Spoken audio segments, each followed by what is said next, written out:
There's certain things in life that just take investment and long-term commitment.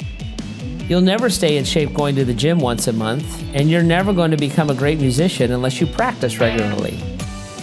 In the same way, a vibrant, growing relationship with God only happens through regular, intentional interaction with Him.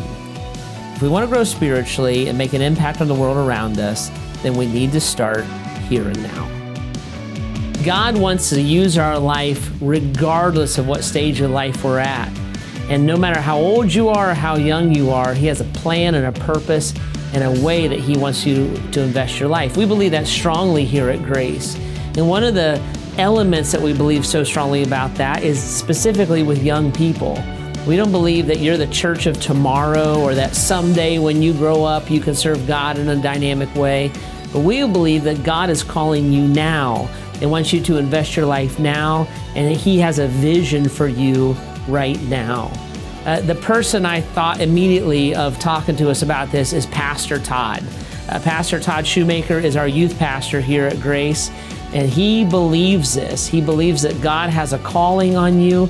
God wants to use you, and even when you're young, God has great plans for how you can build the kingdom for Him. So let's listen to Pastor Todd as he walks us through this here and now. Well, hello there. Welcome to Grace. Thanks for making Grace a part of your weekend. Thanks to those who are joining us live at Fuel and our other live locations. And those of you who are checking us out online, it's good to be with you this weekend. It is an honor and a privilege to be here. As Pastor Jeff said, my name is Todd. I'm the pastor of student ministries here at the Bath campus. I've been on staff here for 9 years, investing all of my time into the lives of teenagers, middle school and high school students. I love it. Some of you are like, you are a brave soul. I get that. There is some good, bad, and ugly when working with teenagers, but I will tell you this, there is so much joy that is found in investing into young people. So I will tell you this, because of the passion of working with teenagers, it actually stems back to the influence of adults who invested into my life during those years of my life. And because of that, I get to do it for a living today. I'm married. I've been married to my beautiful wife, Katie, for 5.5 years. We have 2 little ones. Here's a picture of Katie, and this is Graham. He's now 3 years old. What a joy he is, the energy and life that he brings to our family. And then we have our newer addition, our little girl. She is 5 months old, and this is Willow. Let's just look at her for a minute, okay? Because that right there, that smile, I could look at that all day. It's contagious, all right? And she is such a joy and a blessing as a part of our family as well. And so it is good to be with you. We are in a conversation and in a series called Here and Now.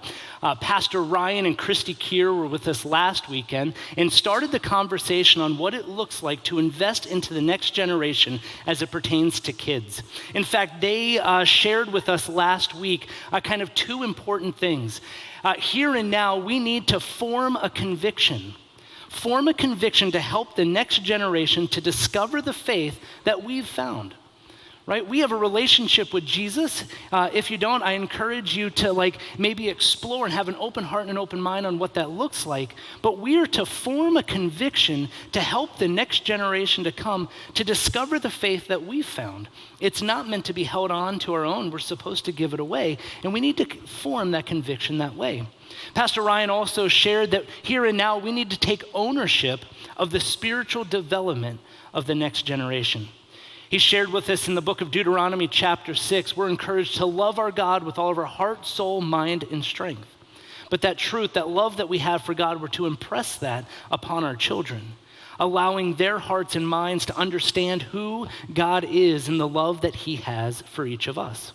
Well, this weekend, my desire is for us to continue the conversation a little bit, taking a look at how we invest into the next generation as it pertains to teenagers specifically. And so last week, we looked at this verse, Psalm chapter 78, starting in verse 3. Here's what it says: "Things we have heard and known, things our ancestors have told us, we will not hide them from their descendants." So the things we've heard, the things we know, right? we should share that with the next generation. We will tell the next generation the praiseworthy deeds of the Lord, his power, and the wonders that he has done. Well, why? Why should we do this? Well, if you look ahead at verse 6, it kind of explains why. So that the next generation would know them, even the children yet to be born, and they in turn will tell their children.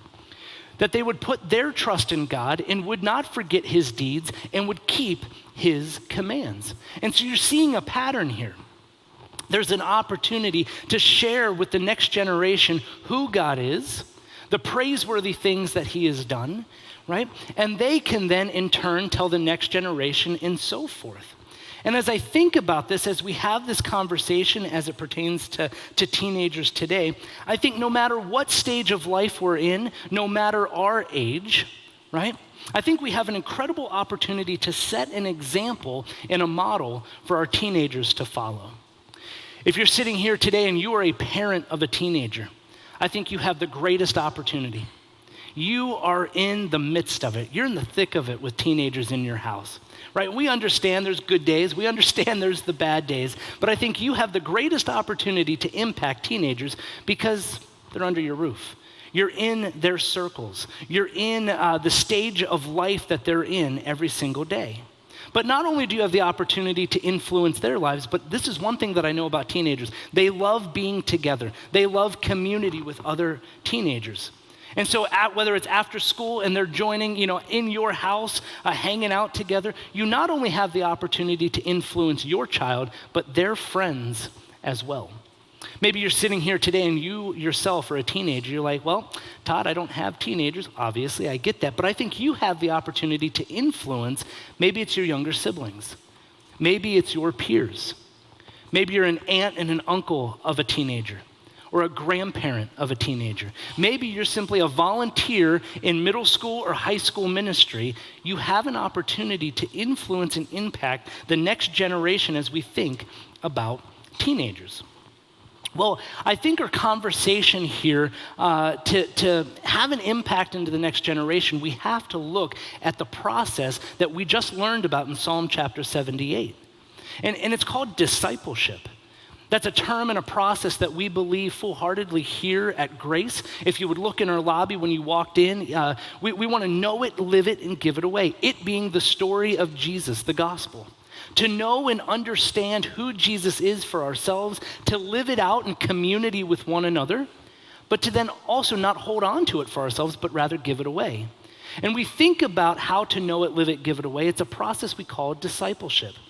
And to illustrate this, I want us to take a look at some different positions in this process of discipleship.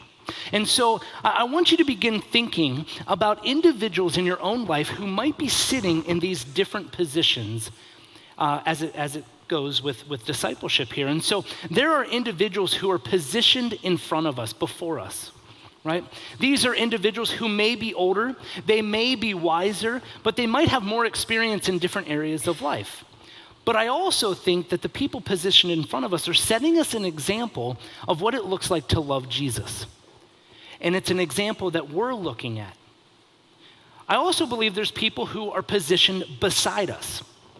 And this relationship are the people that we are linking arms with, we are running through life with.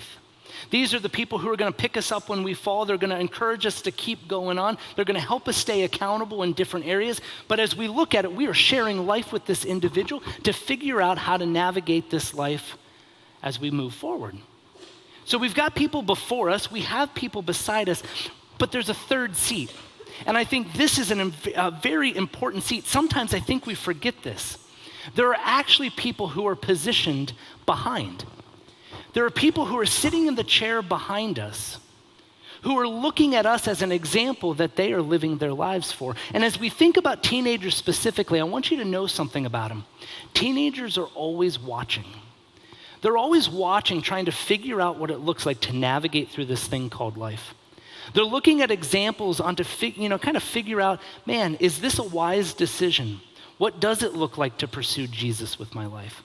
And so there are people positioned behind us who are looking at the way we live our lives as an example, and they're figuring out whether or not it's an example to follow. And so as you think about it, each of us are in these positions, right?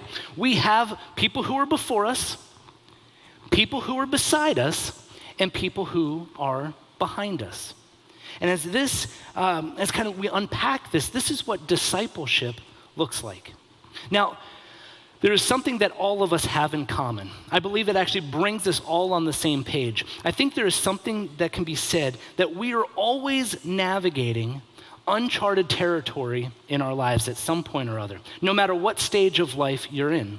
If you're sitting here today and you're a teenager or a college student, you might be navigating what it looks like to be a high school student for the first time, or a college student walking the college campus and figuring out how to navigate your schedule.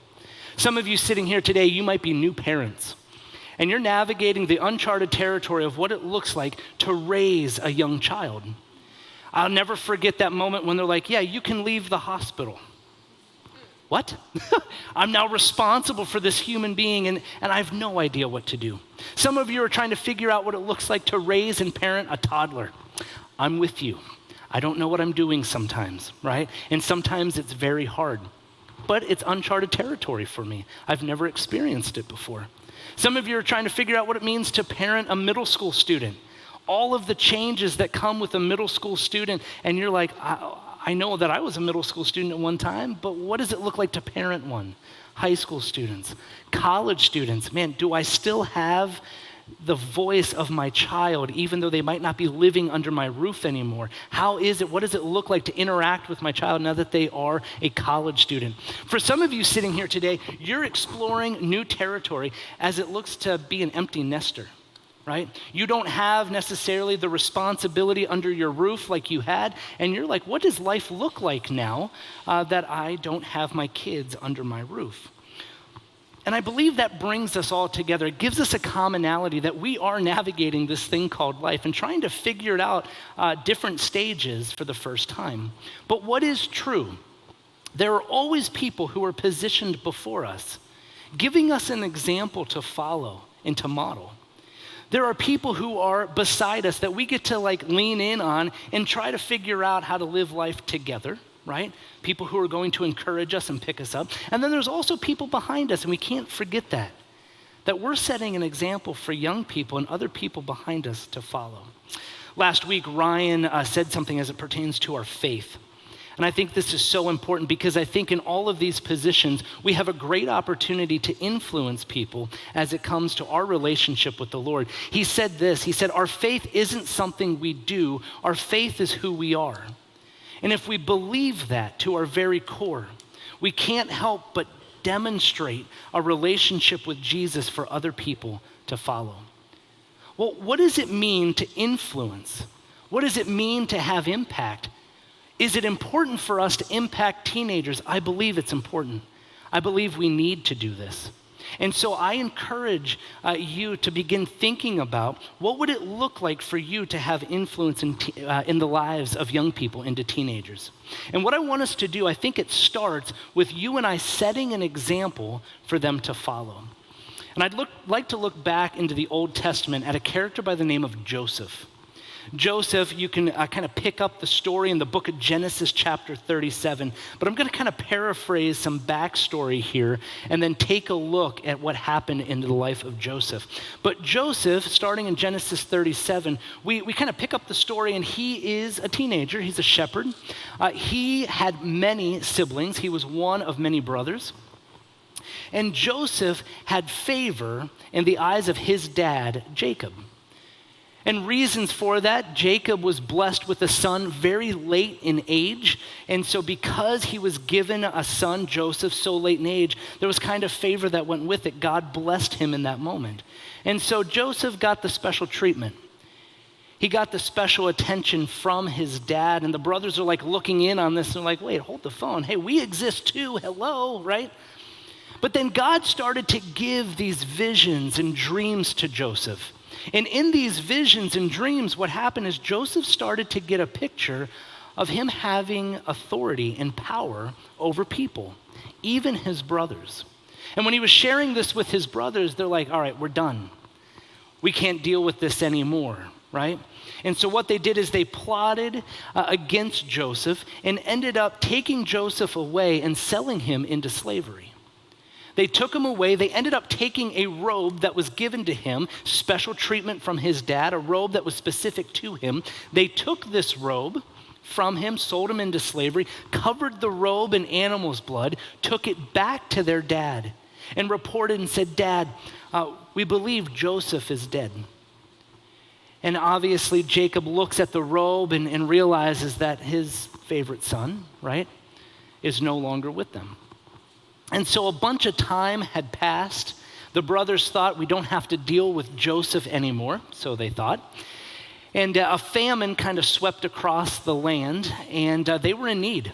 The brothers, Jacob, they were struggling, and so Jacob sent his boys to Egypt to seek help, to find assistance in this difficult trial, this time that they were in. And so the boys traveled to Egypt. They went before an official. They bowed before him to ask for help. Well, that official was Joseph. Now, Joseph recognized his brothers right away, but they didn't recognize him. And so what I want us to do is kind of pick up how Joseph responded to his brothers after this long period of time. The last interaction they had was the brothers were, basically kidnapping him and taking him into slavery, and that was the end of it. Well, the brothers then realized who that official was, that it was Joseph. And all this time, God was with Joseph, protecting him, and he ended up getting favor with Pharaoh, and hence why he got this position of power. Well, one of the dreams that he had was actually his brothers bowing down to him. And this is what happened. So go ahead and turn in your Bibles to the book of Genesis chapter 50. It's page 44 in the Bibles there in the chairs. Feel free to take a look here. Genesis chapter 50, starting in verse 15. Take a look at how Joseph interacted with his brothers here for the first time. It says this: when Joseph's brothers saw that their father was dead, so Jacob has now passed, they said, "What if Joseph holds a grudge against us and pays us back for all the wrongs we did to him?" So they sent word to Joseph saying, "Your father left these instructions before he died. This is what you are to say to Joseph. I ask you to forgive your brothers the sins and the wrongs they committed in treating you so badly. Now please forgive the sins of the servants of God of your father." When their message came to him, Joseph wept. He realized that his dad was no longer living. But his brothers then came and they threw themselves before him. "We are your slaves," they said. But Joseph said to them, "Don't be afraid. Am I in the place of God? You intended to harm me, but God intended it for good, to accomplish what is now being done, the saving of many lives. So then don't be afraid. I'll provide for you and your children." And he reassured them and spoke kindly to them. I'm fascinated by Joseph's response. To think everything that his brothers had done to him, he responds kindly. There's an example of grace. There's an example of forgiveness that's displayed here. And his outlook, his perspective on this is say, hey, God is working in this moment. God has been with me all this time, and I have an opportunity to save lives, even my own family's lives in this moment. Well, it got my wheels turning a little bit as I'm thinking, how could Joseph forgive his brothers? Well, I think there's an example that was set for him. And I want to look at the generation before Joseph and take a look at the relationship and the interaction between Jacob, Joseph's dad, and Esau, Joseph's uncle. And so earlier in the book of Genesis, looking at chapter 26, we're introduced to these two guys, Esau and Jacob. They were twins. All right, and Esau was born first, which is very important during this time. Fascinating fact about Esau is that he had red hair and plenty of it. It's a fun fact about him. I like to share that with students, all right? But literally, as he's being born, on his heel was Jacob. Now, why this is important that Esau was born first is because during this time, birthright is something that's very important. If you were the firstborn boy, you are entitled to the birthright after your dad's time on earth was done. And so there was a great snapshot of Esau and Jacob being born, Jacob coming second, because this plays into effect later on in their lives. Their father Isaac's time on earth was coming to an end, and Jacob was upset that he had no part of the birthright. And so what he did is he decided to trick their dad Isaac into giving him the birthright. He did so, accomplished that. Esau found out and said, wait a minute, that's mine. I'm entitled to that. And it upset him. He held a grudge. He even plotted and desired to kill his brother Jacob because of it.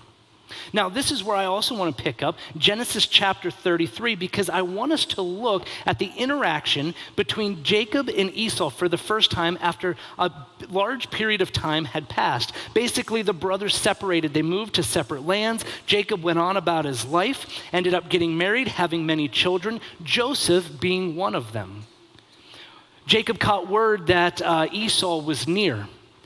And he thought to himself, well, I wonder if my brother still wants to take my life, or can I earn favor in his eyes again? And so he gathered his family, he gathered his herd and flock, and journeyed to go meet Esau. Let's take a look at this interaction. Page 27 in the Bible's there, chapter 33, starting in verse 1. Here's what it says. Jacob looked up, and there was Esau, coming with his 400 men. Uh-oh. Right? He's probably thinking to himself, well, I wasn't expecting that. I was expecting to see my brother, but my brother came prepared with a whole bunch of people with him. Well, what he decided to do is to divide the children among Leah and Rachel and the two female servants. He put the female servants and their children in front, Leah and her children next. Check this out, Rachel and Joseph next. And then he himself went on ahead, bowed down to the ground 7 times as he approached his brother. Verse 4, Esau ran to meet Jacob. He embraced him. He threw his arms around his neck and kissed him, and they wept. Then Esau looked up and saw the women and children. Who are these with you, he asked. Jacob answered, they are the children God has graciously given your servant. Verse 8, Esau asked, what's the meaning of these flocks and herds? To find favor in your eyes, my lord, he said. But Esau said, I already have plenty, my brother. Keep what you have for yourself. No, please, said Jacob. If I have found favor in your eyes, accept this gift from me. For to see your face is like seeing the face of God, now that you have received me favorably. Please accept the present that was brought to you, for God has been gracious to me, and I have all that I need. And because Jacob insisted, Esau accepted it. Think about the interaction between Jacob and Esau when Jacob stole the birthright. I love verse 4. Esau ran after him. They embraced one another. There is an incredible example of grace, incredible example of forgiveness, and a blessing that was there. But think about who was present to see this firsthand. Joseph was there. I can't help but think that Joseph grew up hearing about the conflict between his dad and his uncle. And then on this day, they're going to meet his uncle for the first time. And the last time he's aware, his uncle wanted his dad dead. Think about what Joseph saw that day. He saw his uncle and his dad embrace one another. He saw his uncle firsthand forgive his dad. I can't help but think that that was an example that played a role later on in Joseph's life when it came time to forgive his brothers. So as I look at this story and look at this example in the Old Testament, I think we have a great example on what it looks like to set a generational example for the next generation, the people who are sitting in the chair behind us. And that leads me to this. I believe that the decisions we make now can be an example for teenagers to follow in the future. This kind of shows up big time in my own life. I have had many men and women who have come alongside of me in my life. And they've showed me and set examples for me on what it looks like to love Jesus and so forth. But as we look at this example of Esau forgiving his brother Jacob and Joseph forgiving his brothers, my mom set an incredible example for me when I was in middle school, and then when I even started here at Grace. Back when I was in middle school, my mom was driven to divorce my dad. My dad had a severe addiction, and there was time after time that my mom showed grace and tried to move on, but it just became too much. It was the last day of my 6th grade year when I walked into the house and my bags were practically packed, and my mom looked at me and said, "Hey, we're gonna be leaving. I need you to go say goodbye to your dad."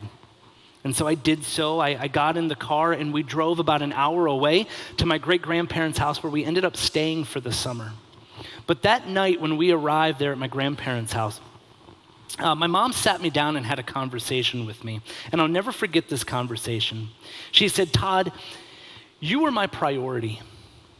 I want to do my best to raise you the best way that I know how. And I'm going to keep you as a priority in my life until you are on your own one day." And she stuck to her word. In fact, she went and actually never dated another guy, never remarried.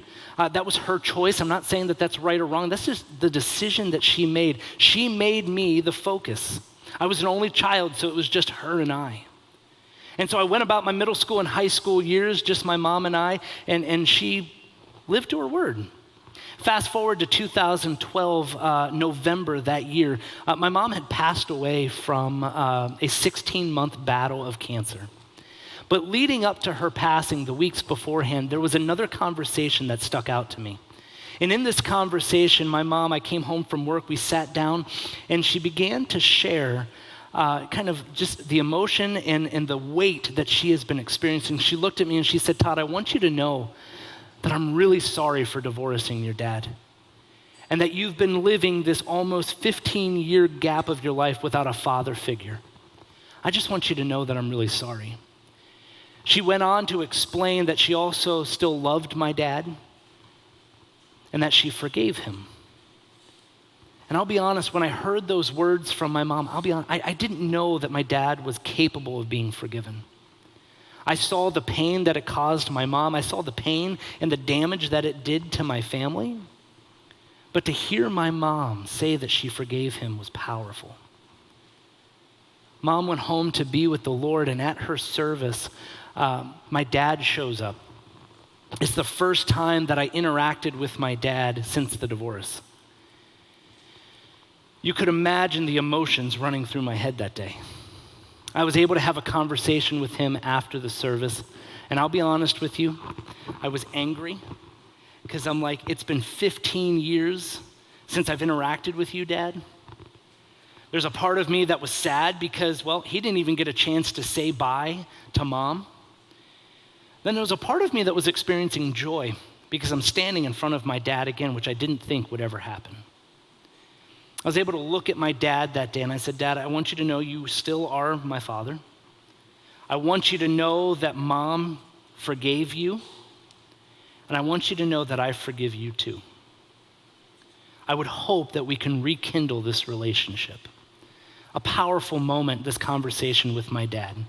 But I want you to know that the words that came out of my mouth that day, the forgiveness that I was able to have in my heart towards him, was only because of the example that was set because of my mom weeks prior to that. Now, I share this with you because I believe we have an opportunity to make impacts to the next generation. And the examples and the decisions we make now can influence a teenager's life. In that almost 15-year window gap of my life, the void of not having a dad, I also want you to know that there were other men who showed up and filled that void.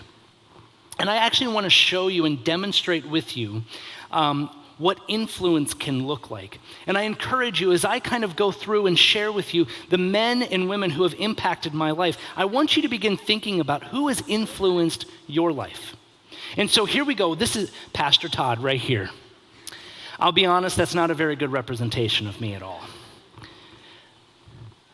That's more like it. Some days I wish I was taller, but then you know what? It pays off to be small sometimes. All right, so here we go. So here's Pastor Todd. I shared with you that my mom had incredible influence. She was a great example of someone sitting in the chair in front of me. My grandparents also played a huge role, especially my grandfather, because he was the most consistent man in my life, especially during my childhood. He was the man that was always there, always present, and someone that I could always go to. There was a man by the name of Matt. He was my youth pastor in middle school. At the stage of life when my parents were going through the divorce, Matt took me under his wing. He brought me in. Matt is the one who introduced me to Jesus when I was in 7th grade. Matt, one night after youth group on a Wednesday night, he was taking me home and he was dropping me off at my house. And there was a conversation that him and I had, and he made one statement, so important. He said, "Todd, you know what? I wouldn't be surprised one day if you ended up in ministry." God used Matt in that moment to plant a seed.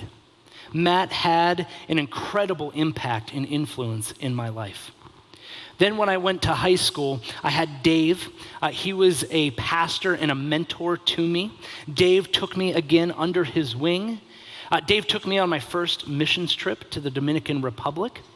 Dave, my senior year in high school, when I had the opportunity to intern with my church, mentored me and took the seed that Matt helped plant. He took the seed and helped it grow. Because God used these men and the seed that was planted to help me understand that God was calling me to something bigger, calling me to ministry. And so Dave had an incredible impact in my life. Then there was Don. Don was a volunteer youth leader when I was in high school. My church was small growing up, and so we didn't have a full-time youth pastor, but Don and his wife gave up their time every single Wednesday. They both were full-time, had full-time careers, but every single Wednesday night they devoted themselves to being there and leading the youth ministry of about 20 students that were there. Don ended up taking me to Momentum Youth Conference, which we still take our teenagers to this day. An incredible conference, and it was there that I became on fire for Jesus. Jesus started to work in my life and help me see things about myself, and my relationship with him took off. But it was because of a volunteer leader that helped me understand Jesus to a different level. Then there was men by the name of Rob and Glenn. They were my best friends' dads. Think about their influence. I got to see firsthand what it looked like for them to love their boys, what it looked like for them to be a dad. These guys actually showed me and demonstrated to me what it looked like to be a man. Rob actually showed me how to change a tire. These guys took me fishing. They basically allowed and set an example for me on what it looked like to be a man. Incredible impact, incredible influence in my life. When I went on to college, there was a guy by the name of TK who was my mentor, my professor. In that stage of life, I'm figuring out what it means to now be an adult. I went 10 hours away from home to school, so I had no family to lean in on, and TK took me under his wing. And what TK did was actually took the seed that Matt planted, the seed that Dave started to help grow. TK allowed it to get to a place where it was able to start producing fruit, to a place of where I'm even at today. He helped lead me to where I am. And so TK was an incredible impact and influence in my life. Then there were two other guys, Richard and Brad. They're coworkers, they're friends of mine, they're mentors of mine. And these guys are setting an example for me to follow on what it looks like to now be a pastor, what it looks like to love my wife well, what it looks like to raise my children in the way they should go and love them well. These are examples that these men are setting for me as they are sitting in the chair in front of me as I'm watching. As you look at this circle, every single one of these people had an incredible influence, and without them, I don't think I'd be standing in front of you today.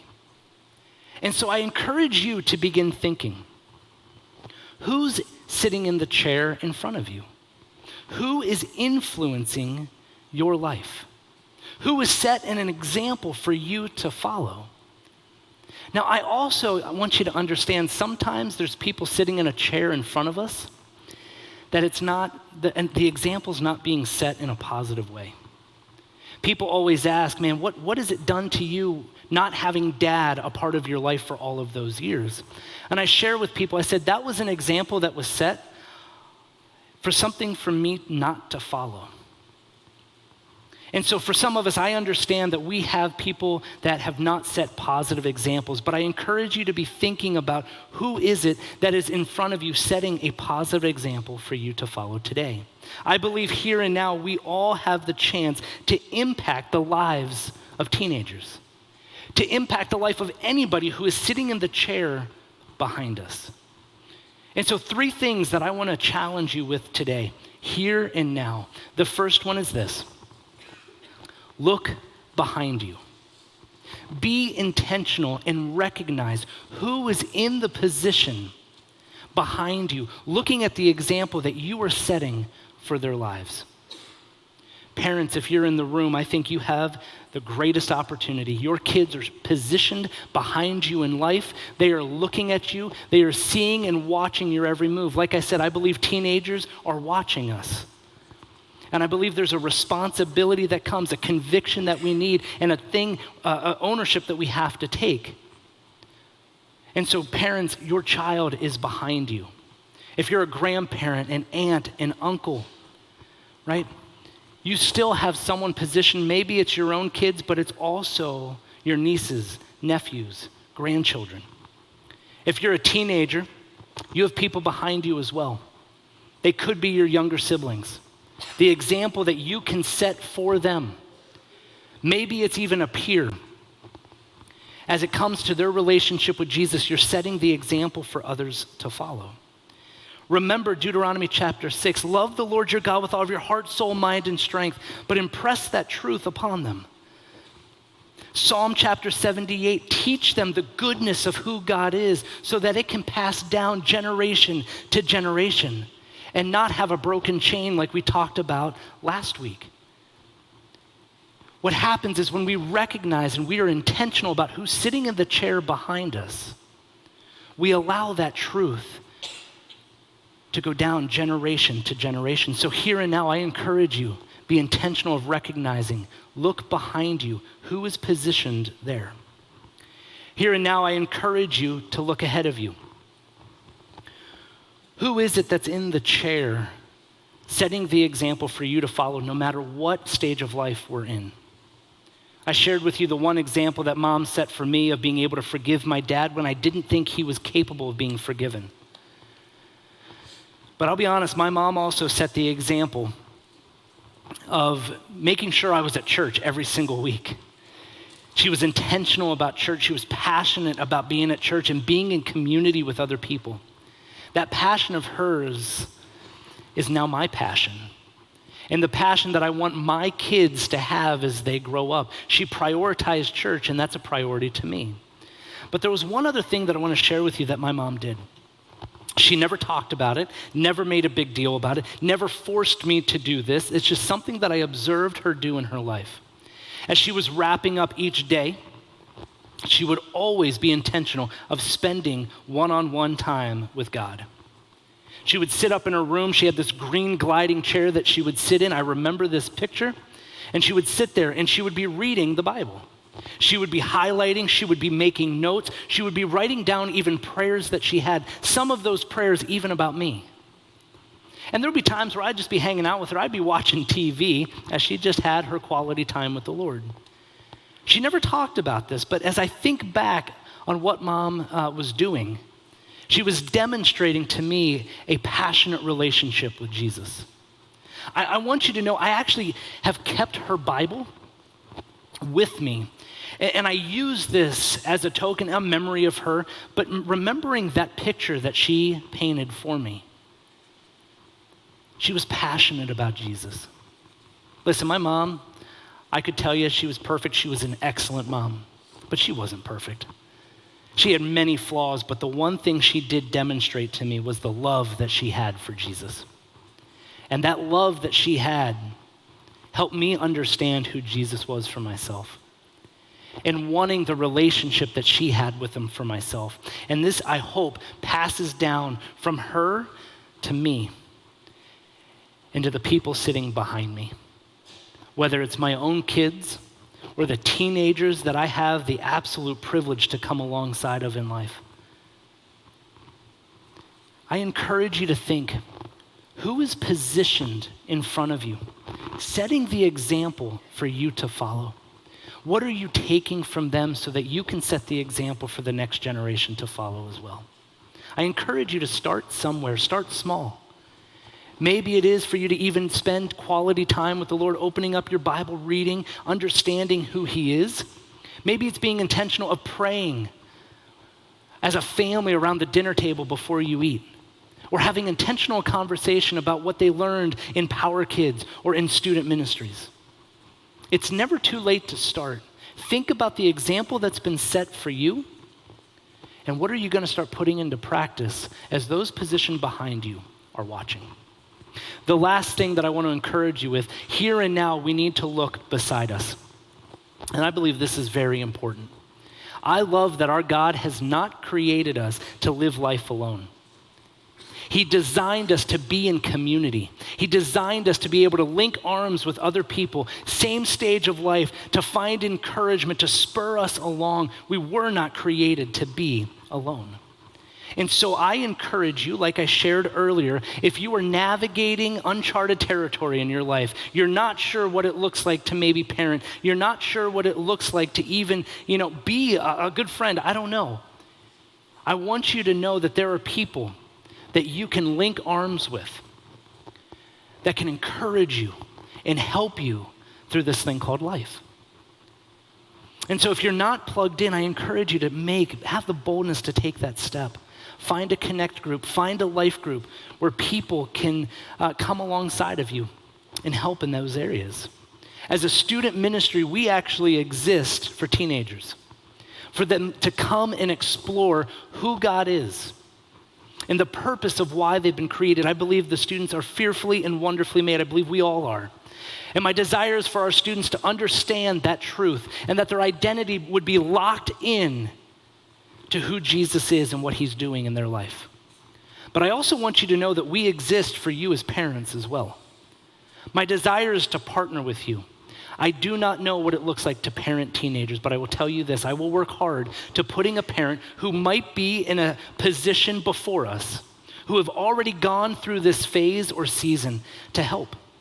You don't have to navigate it by yourself.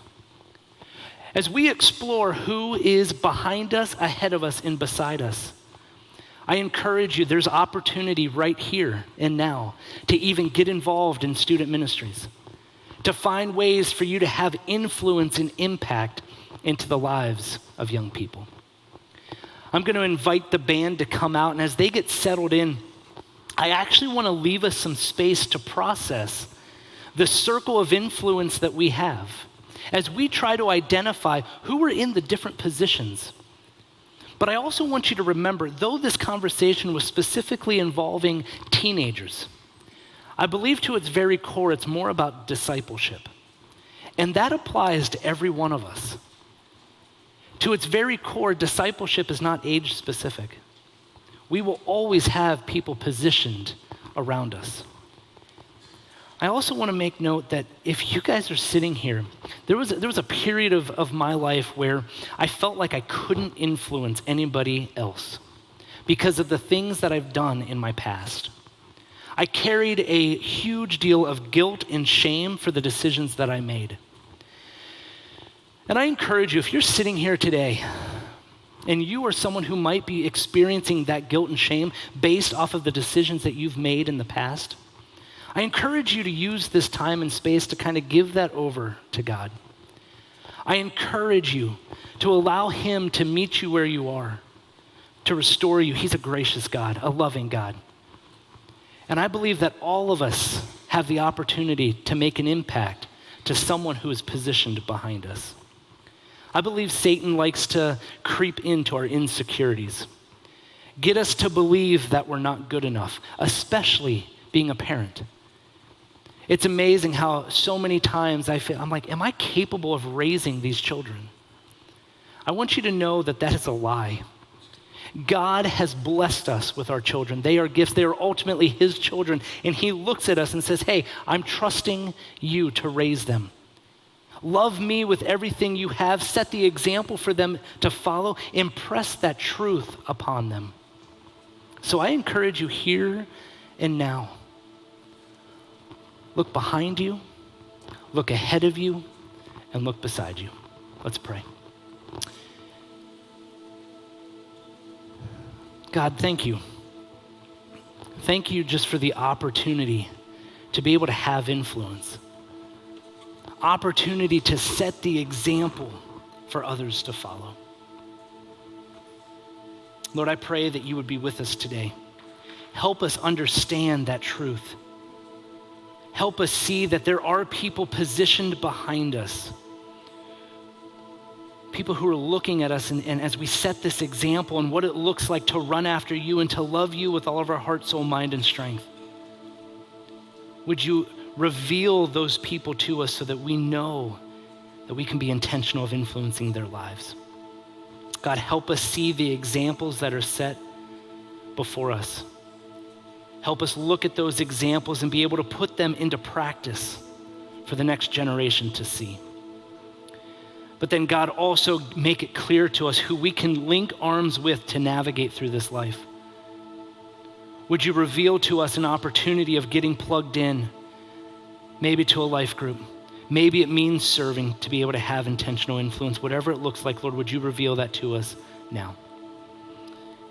And God, I pray that if there are individuals here who are carrying that weight of the past, God, would you give them the boldness and the courage to lay that before you now? Allow us to see that we can have an incredible impact into the lives of the next generation. We pray this in your name. Amen.